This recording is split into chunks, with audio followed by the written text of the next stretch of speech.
Accords-là. Dans ces accords-là, on a compris que pour mettre fin à l'ennemi, il faut créer un groupe de paramilitaires qui serait en mesure d'aller et contrôler ces mines-là du Congo. Parce que nous avons investi dans ces mines. Donc, j'ai compris que les signatures de Tshisekedi, les gens là connaissent les dangers du Congo. Ouais. Ils savent qu'il y a un danger. Nous allons signer pour aller investir là-bas.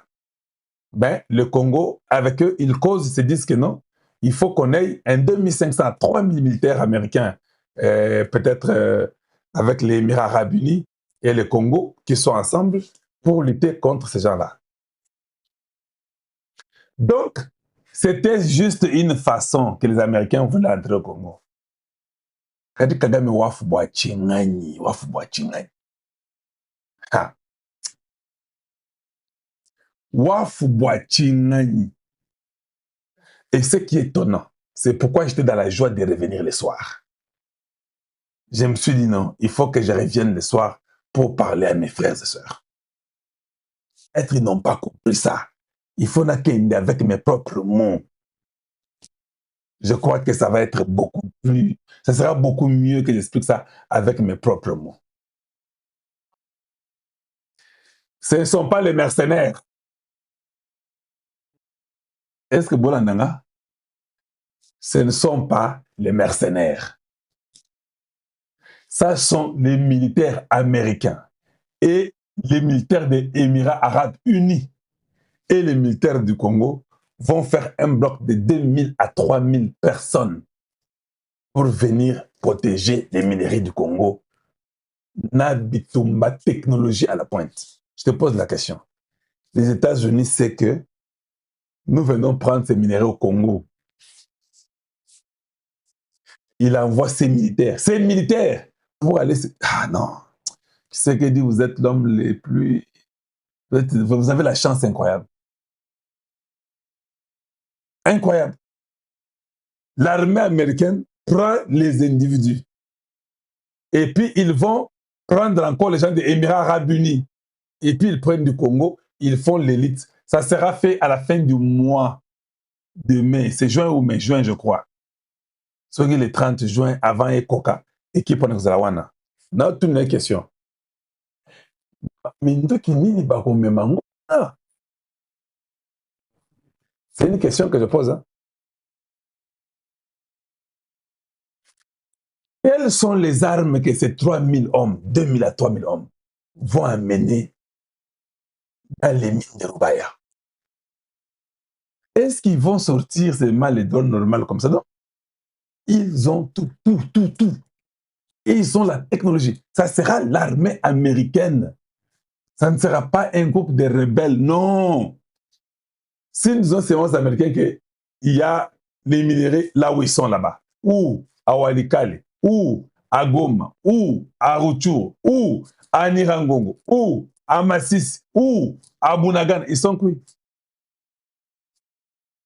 Et ces militaires sont prêts. Je dis bien tous, ils sont prêts pour servir leur nation. Ils sont tous prêts. Donc, j'ai compris que la stratégie a marché. Il faut d'abord coincer le gouvernement et les 4 individus pour qu'ils ne viennent pas supplier. Et puis, fragilisons tout l'intérieur.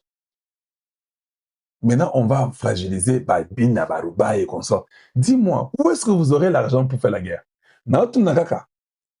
Vos mesures défensives dont vous parlez là, vous les aurez comment?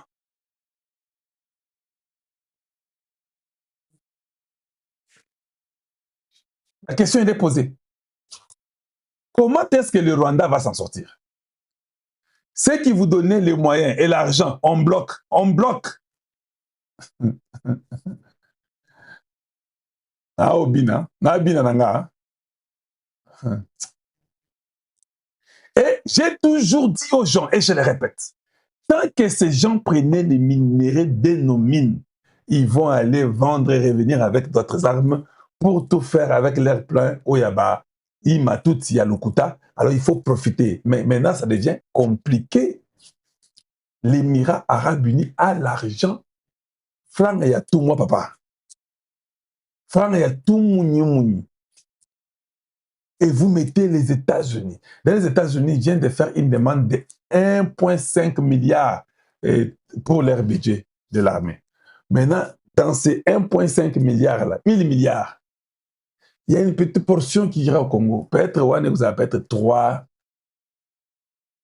peut-être, je ne sais pas, 30 ou 50 milliards n'a habité. Imaginez vous Américains là, avec les Saoudiens ou bien avec les Émiratis. Ils vous donnent 3000 militaires bien équipés pour dire les mines. Vous savez qu'est-ce qu'ils vont vous donner?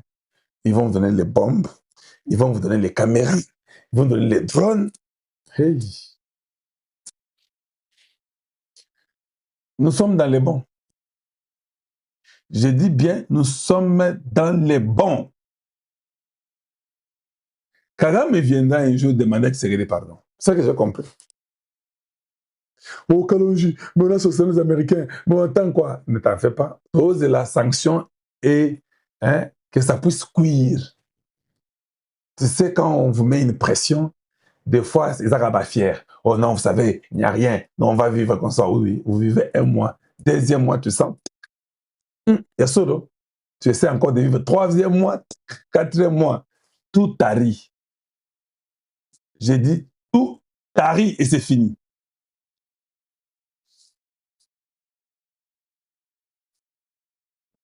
Je vous dis que, non, je crois que c'est 2500 à 3000, pas 20 000. Ça, c'est Pasteur Rachedi. C'est 2500 à 3000. Mais 2500 à 3000 militaires américains, saoudiens, congolais, ils viennent avec tous les équipements complets.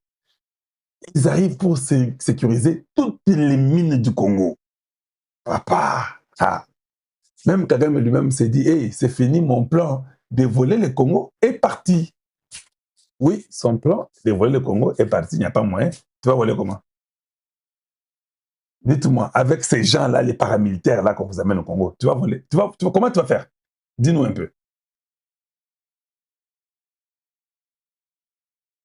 L'autre ici,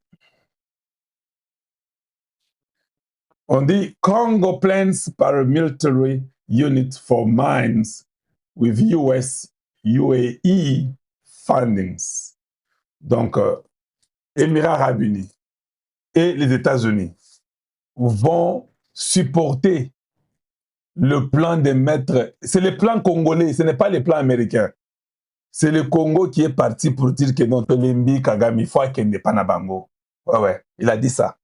L'équipe de Tshisekedi a demandé au Rwandais de partir. Alors Trump a dit, je vous révèle des choses, hein, vous devez savoir. Trump a dit non, je ne peux pas amener mes militaires sur le terrain. Qu'est-ce qui va justifier que j'amène des militaires là-bas, sur le terrain, au Congo? Ça sera très compliqué. J'ai d'autres militaires ici en Iran, j'ai des problèmes. Alors le Congo est venu avec un plan qui a été accepté par les États-Unis. Quel est le plan? Il dit non, alors nous on a seulement besoin de 2000 à 3500 ou à 3000. Nous avons besoin de vous pour que ces 3000-là soit une unité qui va aller laver toutes les mines. Le Canadien, Yangoy. Congo plans paramilitary unit for mines with US, UK and fundings. Vous avez compris? Oui. Vous savez qu'ils peuvent nous prendre du temps. Ici, je crois que c'est en décembre ici. On a déjà une unité. Les Américains disent que non, c'est intelligent. Si c'est une unité où on va dire que nous formons, nous sommes des superviseurs, ça va. Un superviseur est celui qui vient pour éduquer et montrer les choses. Je vous pose la question. Ces militaires-là, ils viendront avec quel drone? Mais si bino qui est drone américain, eh non, il n'y a aucun drone, il n'y a aucun drone. Ok, d'accord. Yo, arrêtez. Hein. Il n'y a aucun drone, c'est bon. Ne venez pas nous dire qu'on vous a tué par les drones. Parce que vous-même, là, vous nous avez dit non, il n'y a pas les drones, tout va bien, qu'on sort, tout ça. Et puis on vous dit, oh, les drones congolais sont en train de nous tuer. Nous mourrons. Et les drones de Congolais, ça nous tue. Ok, d'accord. Mais vous avez dit qu'il n'y en avait pas. Bah oui, vous tuez. Donc, nous sommes contents de voir que le Congo est en train de prendre les bonnes décisions. Ça sera difficile pour le Rwanda. J'ai dit bien, ça sera difficile pour le Rwanda. Pour s'en sortir, non? Sortir un mur. Le fait qu'ils viennent voler et repartir, c'est ce qui est des hommes à Pekanabango. Maintenant, tu vas voler, tu ne partiras pas. Oui, je vous dis, tu voles, tu ne pars pas. Parce que tu seras arrêté et tu ne pourras rien faire. Il y a eu une marche. Je crois qu'il y a eu une marche. Où est-ce que je peux trouver ça? Est-ce que c'est ça? On va suivre notre sœur Bénédicte. Et puis, nous allons vous revenir dans quelques instants.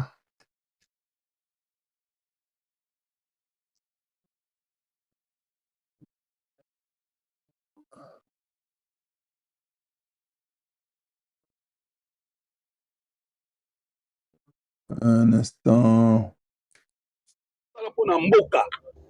Ndenge biso tokosala musala mpona mboka mpona koinforme bana mboka komobilize bango po ke biso tozala lisu likolo ya lisu to protéger mboka ekolo etondi na richesse oyo banguna bakobundisa ntongo midi pokwa tointerpele ndeko congolais tout oyo azwi chance ya kokipe poste moko ya leta en tout cas bozala lisu likolo ya lisu lisu likolo ya lisu parce que nguna lali te okonstate ndenge makambo Emmanuel Macron auti kosala elongo na baeuropéen bazolala te batate bapays ya Sahel bapays ya Sahel ezalaki déjà objectif na ye d'ailleurs lobi moko ya bayi Mali bakomi koloba na Russie ozalaki informé balobi la Russie nous a trahi. Voilà, balobi bongo barisque comment baobeta balie na bino bandeko bakongolais.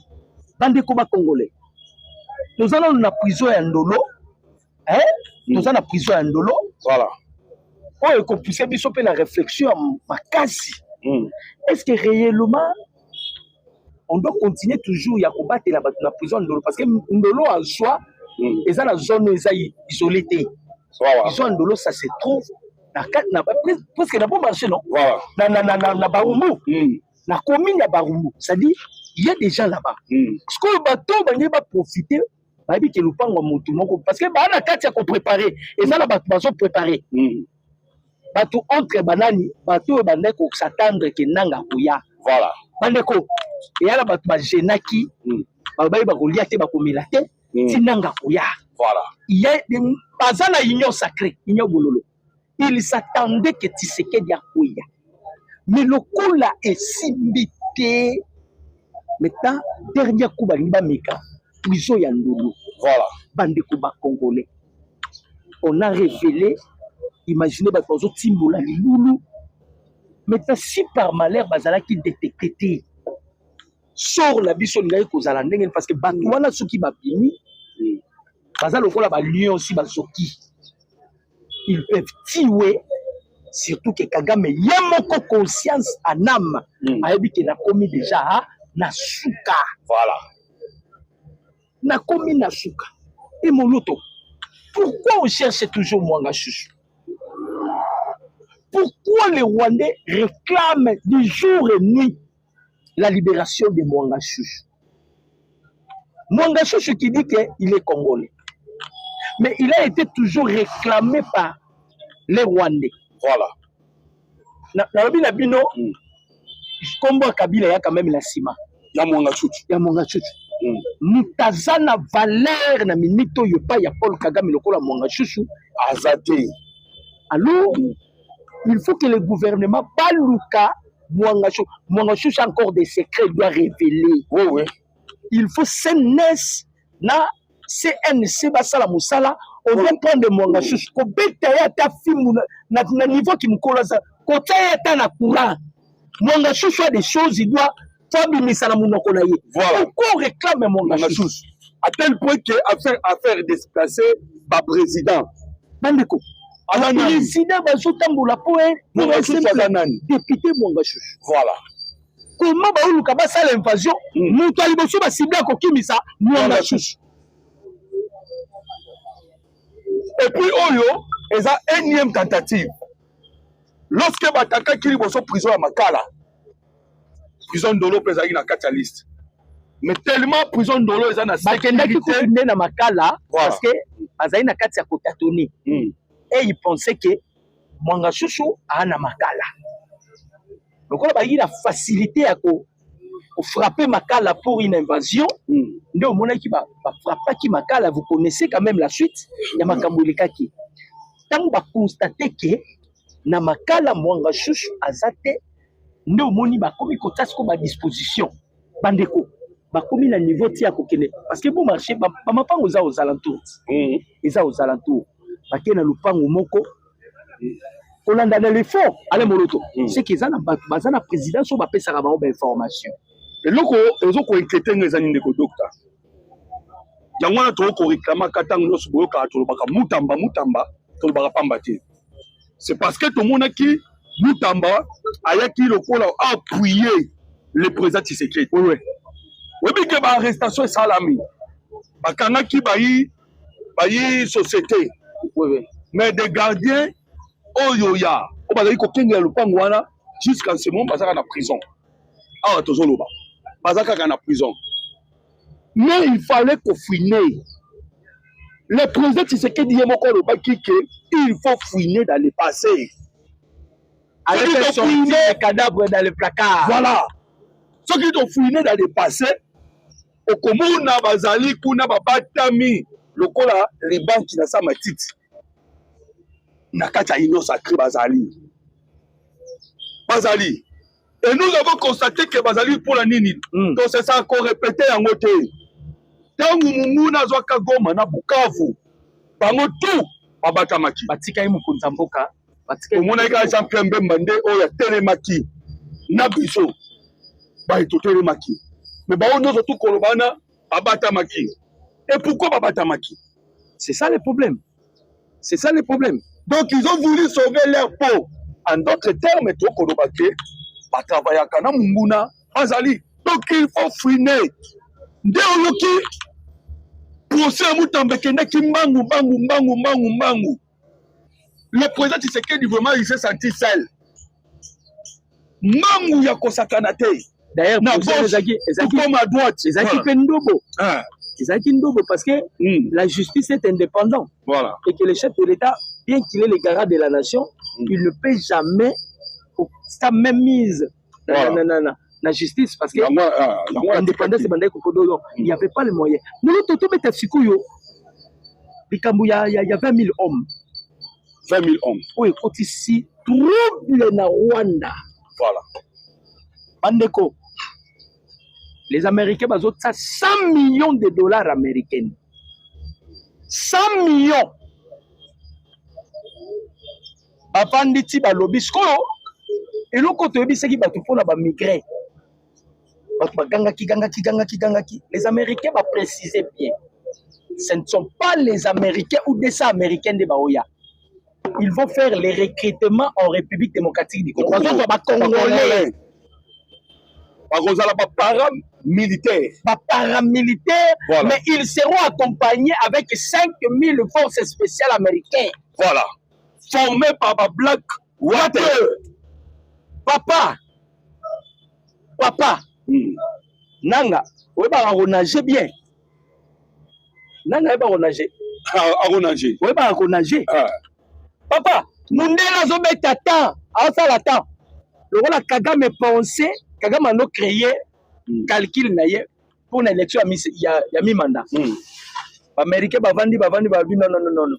eloko tozangi nango besoin ezalaki nano moto anyata lisusu bakoloni États-Unis te parce que à chaque fois azoya na États-Unis azoya na bagris Kagame akomi Sebula azoya bagris outi komona na Congo Brazzaville il a fait des choses bamakambo babiloko barouge kanga nini na Congo Brazzaville kaka kutana na Ndayishimiye po apesa Ndayishimiye mbutu. Voilà. Donc il marche avec des gris. Il devient maintenant Zebola. Voilà. Nous te bakisi.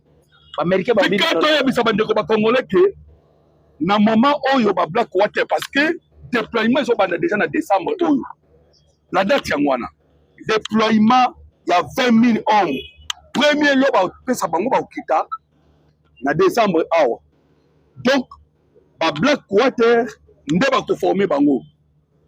Bandeko ndoka côté oyo à côté. Voilà pourquoi tu as dit dès le début émission que Kagame azali déjà kokita na nzete oyo mataki malembe.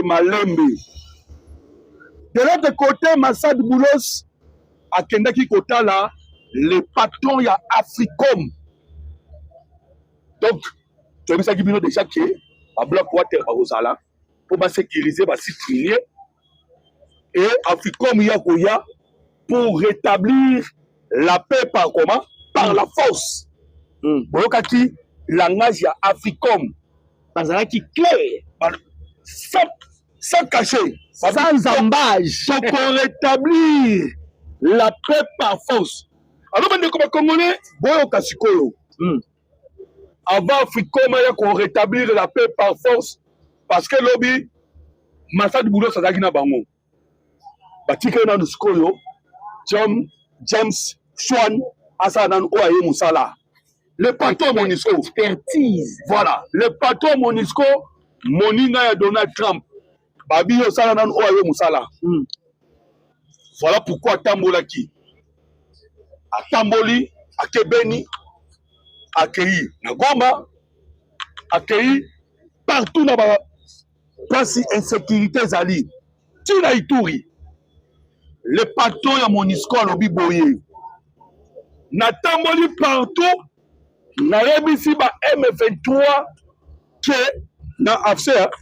Naebisi bango tokomi na moment ya application ya résolution 2773 na résolution 2808. C'est le temps pour Paul Kagame parce que boyebi 2773 ezali pour Kagame abimisa basoda na Congo. Et 2808 yango ezali pour na kolongola ko neutraliser ko démanteler toutes les rébellions à l'est de la République démocratique du Congo. Alors bande ko ba congolais boko yebisa na ngai ke mendeko to lemba déjà ba Monisco to lemba ba ONI ba umeli awa ba sali le côté bino bozo ko kumisa bango bozo ko ba nous vous disons que Donald Trump va surprendre. Nous savons que Kagame a douté.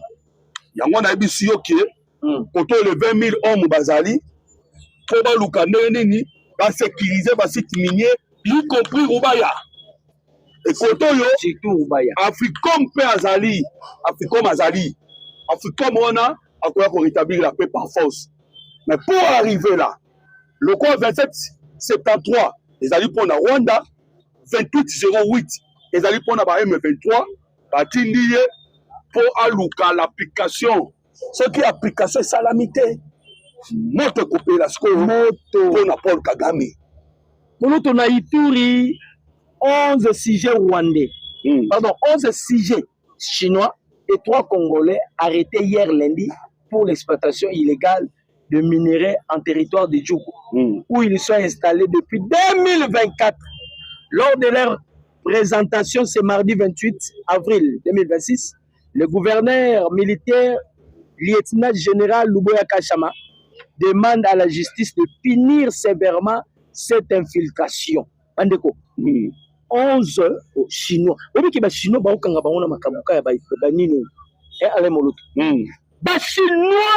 Chinois.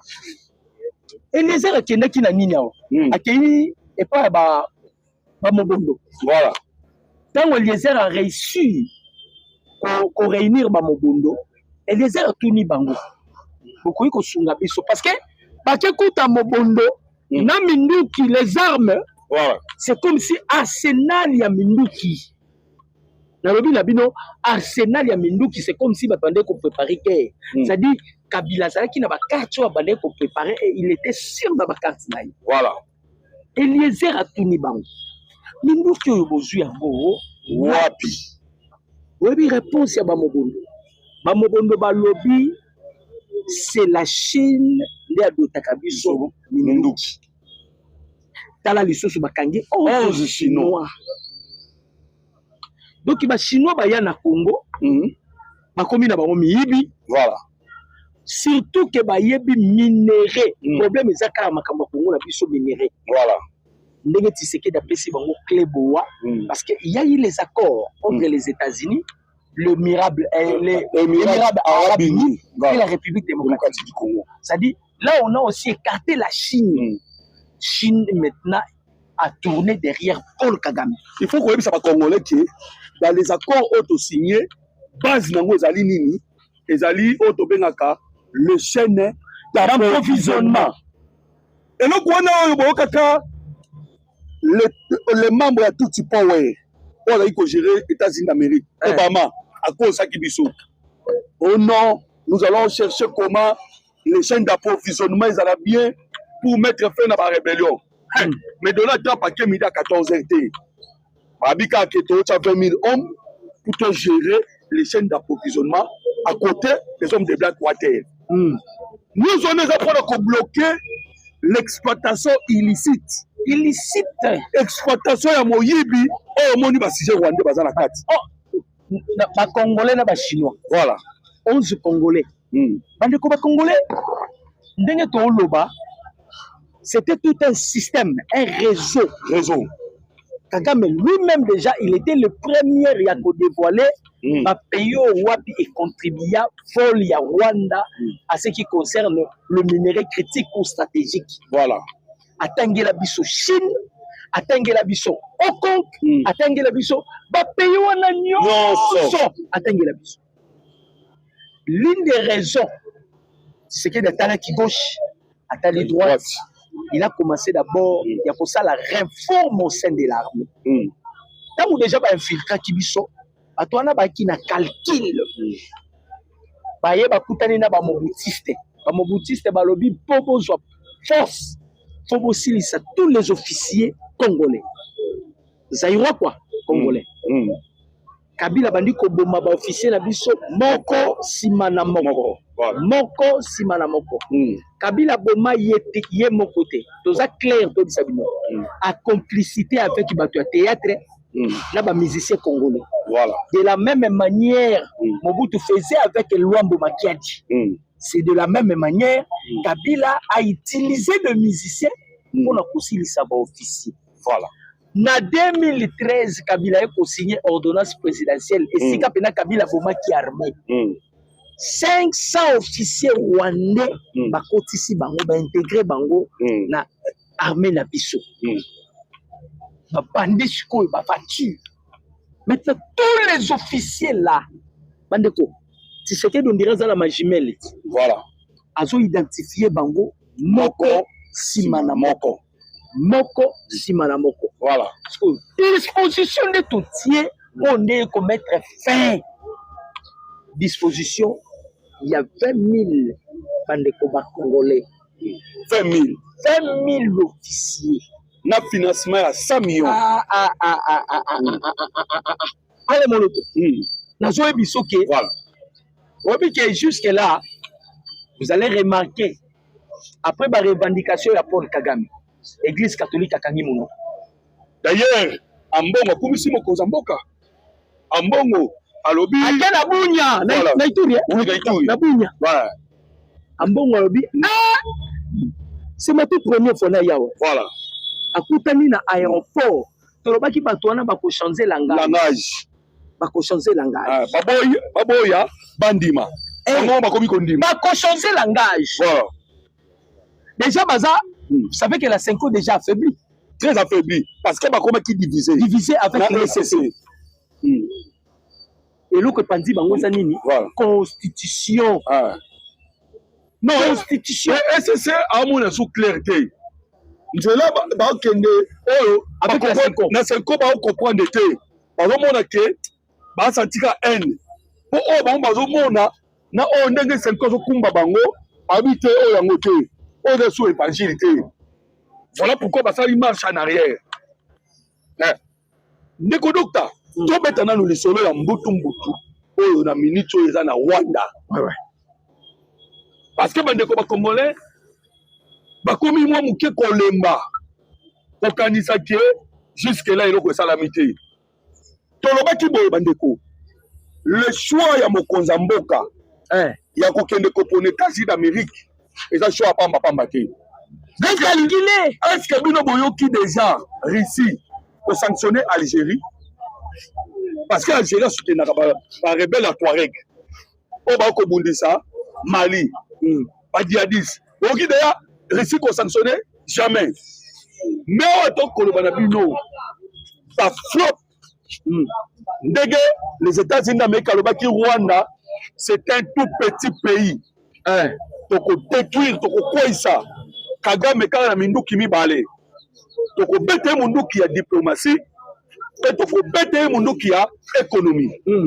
A bete da munduki ya diplomatie na économie o. Toki na kilomoti.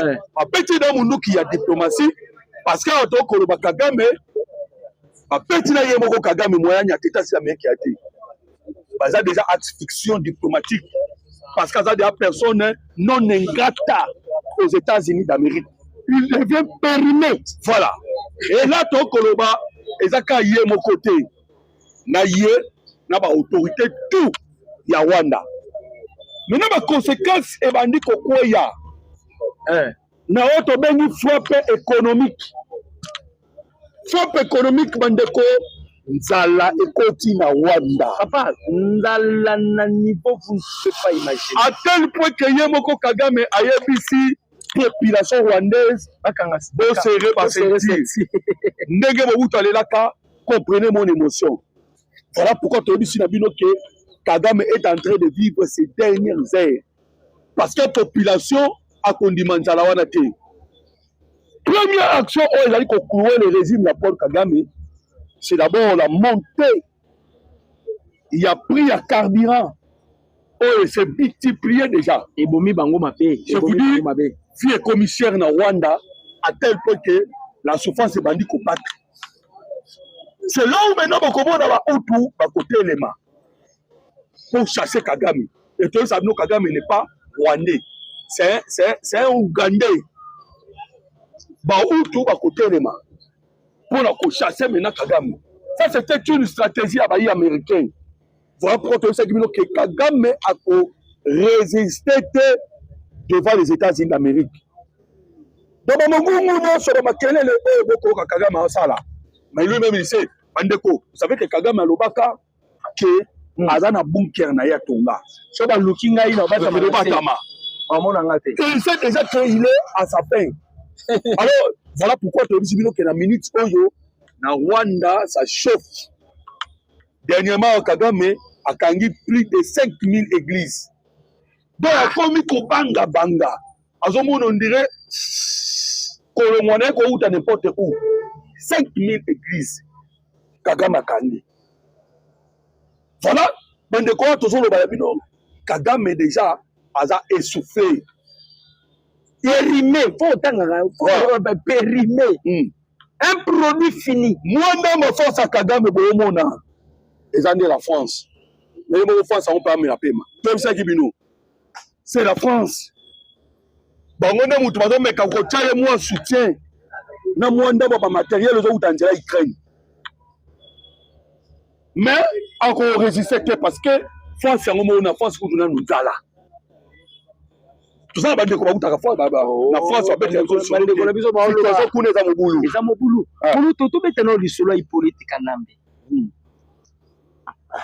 Tomoni politique nambe na Cyril Ramaphosa bazui ba photo tomoni ba communicateur ne ba komi ko lo pacificateur comme commissaire politique nambe bandi ko ngai ba congolais boyoka mikolo tiko le kawa nani Kabila s'oppose na révision constitutionnelle Kabila, bobi Kabila s'est posé pour Nanine. Papa Nabiso, ce qui est encore André Watundu, na Mosuso yo Cheo Kitundu. Cheo Kitundu abimisaki par révélation. Cheo Kitundu alobi constitution tozanango awa. Apasali yango ba Rwandais. Kabila za Rwandais ya makila azalaka soki neve ya Paul Kagame soki nini. Pourquoi ils ont peur na changement ya constitution? Tolobaka yango mille fois. Ils ont plusieurs façons koyi kosala Tshisekedi atikala au pouvoir. La constitution peut être là, comme la constitution a été taillée pour Joseph Kabila, et Kabila pensait revenir au pouvoir après 3 mois. C'est aujourd'hui que Tshisekedi bénéficie de tout ce que Kabila a taillé dans la constitution. Tshisekedi a koyi koya lobby, nous sommes en état de que moyen d'organiser l'élection. Il peut, à koyi kosa la glissement peut même biso peut la transition. Voilà. Donc il y a plusieurs façons Tshisekedi peut demeurer au pouvoir. Changement il y a constitution pour moni tozolela les années. Pandeko ba congolais. Biso toza la réalité tozo vivre lelo na Congo. Tozo vivre lelo na politique à Congo. Pour moni scandale oyo papa Pepe Maradona, un papa qu'on appelle Maradona, Asali Bahati Lukwebo. Tout cela c'est à cause de la constitution. Voilà. Et ça na biloko yo esengeli to simba. Tellement ezebele no moni ba congolais balobi il n'y a pas moyen de réviser mais il faut changer la constitution. Voilà. To moni un Sénégalais, un Malien, un Camerounais à Télémi oh Tshisekedi aussi ma constitution il s'appelle Fayulu Madidi. To tuni Fayulu va changer la constitution pour l'année. Il n'a pas des arguments.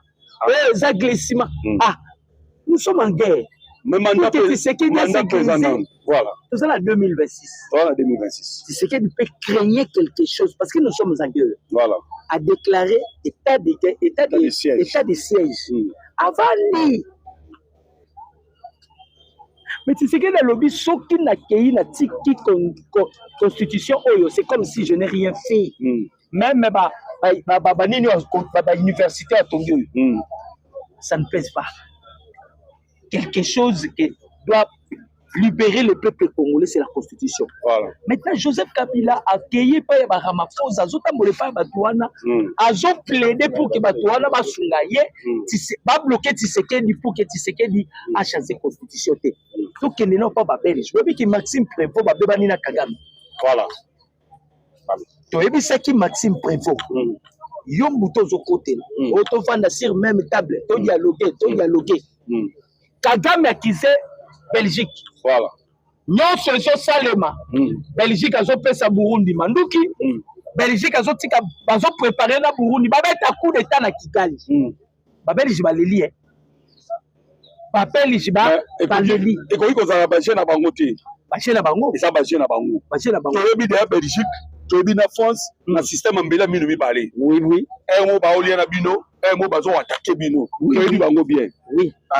Parce que il faut qu'on y ait bazaki na posa ya Evariste Ndayishimiye ezaka ba Belgique ezaka Kagame te donc bango ekiri no surtout wana bazaki na posa ya Evariste Ndayishimiye voilà pourquoi lelo soki o sentir ba plan na bango ba osala toyebi ndenge ba oluka Moïse Katumbi alors à un moment bakoki ko kosa biso na système ambeli ya minu mibale oui mais ils vont échouer déjà peut va échouer. Parce que nous avons choisi le bon côté de l'histoire. Et ça là qui coup fatal. Vous savez que presque ma carte Kagame était sur la table. Et ça a Nzadi. Kagame était là biso carte ya marche. Nzadi. Kagame était là biso carte ya congolais guerre. Nzadi. Kagame a biso na ba branche. Voilà. Aki ono, tozo protéger ba Nyamureni. Tozo protéger ba nani. Tozo protéger ba biloko eno nyo sesili ezo simbati. Donc na minute o bande ko ba congolais ndenge toza boye. Lokola bato wana déjà nzale koti crise koti. Ces gens-là vont se rebeller contre Kagame. Ils vont se rebeller contre Kagame. De l'autre côté, très bientôt awa parce que tolobeli bino makambo ba arrestation. Voilà. Bato bazalaki na kuya makambo ya prison. Liste na bango déjà eza déjà identifié. Ba kombo na bango bibeli. Baza ekozande singa matembele. Voilà. Ba kolo lupangu wana on les a arrêtés. Arrêtés écoute ne ba la sécurité. Zolanda makambo petit à petit. Voilà. Pour vous dire que bandeko makambo eza sous contrôle. Voilà. Awa ba service d'abiso bazali sur le courant lisse. Et tous allez toujours mobiliser bango. Pas continuer toujours dans le système ya lisse sur le courant lisse. Pourquoi? Parce que bango na ba leki belé. Yo pe congolais tikala lisse likolo ya lisse. Voilà. Oyoki mo eloko moko oyebi numéro moloto. Voilà. Oyebi numéro nanga. Obengi. Papa na yoki boye na yoki boye. Nous devons veiller pour la mboka na biso. Nous devons veiller pour la République démocratique du Congo. Voilà. Mon numéro c'est plus 243 89 63 95 965. Plus 243 89 40 330 80. Mbote la bino nyonso. Zamba pambola bino.